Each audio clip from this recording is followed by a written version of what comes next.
því. Þetta allt sem í mér býr, hlýðin og fríð, en svo kvíðin og stíf, svo lítil sandradýr. Nemendur Fjölbrautaskóla Norðurlands vestra á Sauðárkróki settu upp söngleikinn Grís í leikstjórn Péturs Guðjónssonar og sýndu 9 sinnum fyrir troðfullu húsi.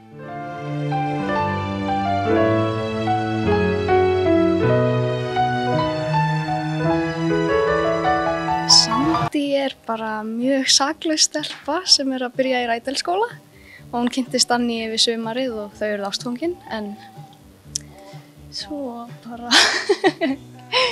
allt í hún saman skólan. Og hver Danni? Það eru margir persónuleikar. Það töffari og svo ekki töffari og svo frekar einlægur og bara góður strákur. Og gætu sagt það svona, þið færuð inn í karakterinn þegar þið eruð í sminki eða fara í búningin eða eitthvað svoleiðis? Já, klárlega. Já, mikilvægt. Og tengið eitthvað við karakterinn ykkar bara svona í daglegu lífi ykkar? Eiginlega alls ekki, sko. Nema þá að sko, því litum til þegar Danni bara með Sandi, þú veist, ekki þeirra með hinum strákunum. Já, eða ekkert mikið, sko. Sandi með feiminn, ekkert rosa mikið sem ég tengi við, nei.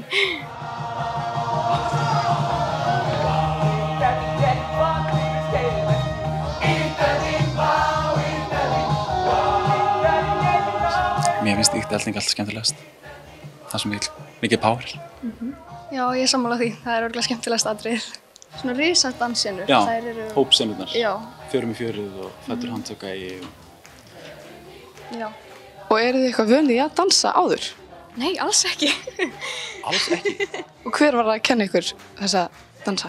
Það var Ragndís Hilmarsdóttir og hún samdi alla dansana og kom og kenndi okkur. Og gekk það bara vel? Já, bara Gekk mjög vel. mjög vel, já, miðað við að við höfum ekkert verið að dansa áður. Og skilst þegar hún sé einmitt að, þú veist, hún var að búa til að dansa í Grís aftur af því hún var með dansan líka fyrir 10 árum síðan þegar þetta setti. Já. Þannig að hún kom sterk inn aftur.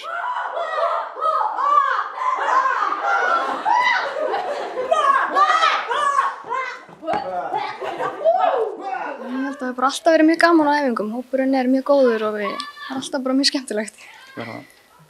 Það endalaust af fíblagangi. Það vantar ekki, sko. Nei, fyrirgeðu að taka upp. Nei, bíddu, hver ert þú? Ég heiti Roger. Og hvað gerir þú í sýningunni? Ég vinur Danni og gerir svona alls konar grín og gaman. Ég stend og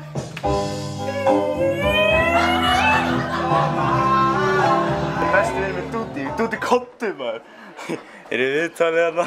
Eru þið ekki enn 4? Jú. 4? Vá.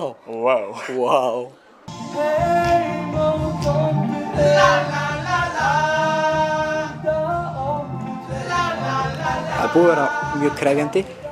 Fólk náttúrulega að hafa flesti sé Grís, þannig að fólk býst við einhverju góðu. Þannig að við erum ekki komið nýtt leikrit sem enginn hefur séð, fólk hefur séð þetta og vil bara sjá þetta aftur. Þá þurfa að standa undir ákveðnum væntingum. Já, það eru bara svona miklu standardar sem að fylgja að taka þetta leikrit, þannig að við bara gáum allt í þetta og þannig er þetta bara búið að ganga ótrúlega vel og útkoman mjög góð. Já, það voru pröfur og það komu 22 held ég, minnir mig. Ég man það ekki, sko. Nei, ég held að ég sé að fara með þetta rétt, 22. Af hve mörgum? Hvað eru þið mörg í þessum skóla? Við erum cirka, í dagskóla er þetta 150 eða eitthvað svoleiðis. En já, það sem bættust við fullt á nýjum andlitum ásamt reynslu meiri einstaklingum. Já, náttúrulega leikbrotnar voru bara til að fá leikara til að leika, en síðan náttúrulega þetta er miklu stærra batteri. Það er hljóðmenn og sviðsmenn og ljósamenn og fólk til að gera leikmynd og mála og svoleiðis. Og hvernig völdu þið þá? Það var raunin bara krakkar sem höfðu áhuga á því, sem raunin buðu sig fram. Við þurftum ekki að reka eftir neinum. Krakkar vissu þetta var rosalega gaman að taka þátt í þessu og höfðu bara áhuga á því að leggja sitt af mörkum. Geggjaður hópur, sko. Já, hópurinn hefur þjappast mjög vel saman og er allir mjög góði vinir og það sem mér hafa staðið upp úr, líka góð samvinna við leikstjóra. Ef þið langar að koma fram og langar að gera eitthvað þá er mjög auðvelt fyrir þið að gera það. Þetta er lítill skóli að þekkjast allir. Þannig að, og mikil stuðning frá kennurum eins og til dæmis í tengslu við þetta leikrit. Við vorum með mikil stuðning frá skólastjórnendum. Ef okkur vantaði eitthvað þá voru þeir til að taka undir með okkur. Það er búin að hjálpa okkur mjög mikið bara í gegnum þetta ferli. Já. Bara voru uppselt á allar sýningarnar. Þetta er alveg frábært. Sko, það er bara allt lagt í þetta og það er mikið power og það er svona stórt stykki á svona litlu sviði. Það er mjög vel gert. Jæja, Róbert, nú er 1 mínúta í sýningu. Hvernig líður þér? Mjög vel, mjög vel. Hvað gerir svona rétt fyrir sýningar? Ég hef litt andað svona þrisvar mjög djúpt og út, þú veist, inn með það góð, út með það vond og allt það, þú veist. Og svo er ég búin að, þú veist, beygja það svona mér að búin að baka þetta, þú veist, bara búin að beygja það svona. Það er lítið gamli við og bara hugsa alltaf áður, bara, þú veist, ég ætla að gera þetta alltaf besta og gera sýningur eins flott og ég get, gera allt sem ég get gert. Svo bara Varstu spenntur? Ég er mjög spennt, ég er ótrúlega, ég býð nefnilega alltaf eftir næstu sýningu sko. Þannig að ég vil tel niður og þetta er sýning nú 7 og við bara eftir að gera þetta svo tvisvar þannig að mér langar svo að gera þetta oftar þannig að maður er eins peppar og maður getur verið.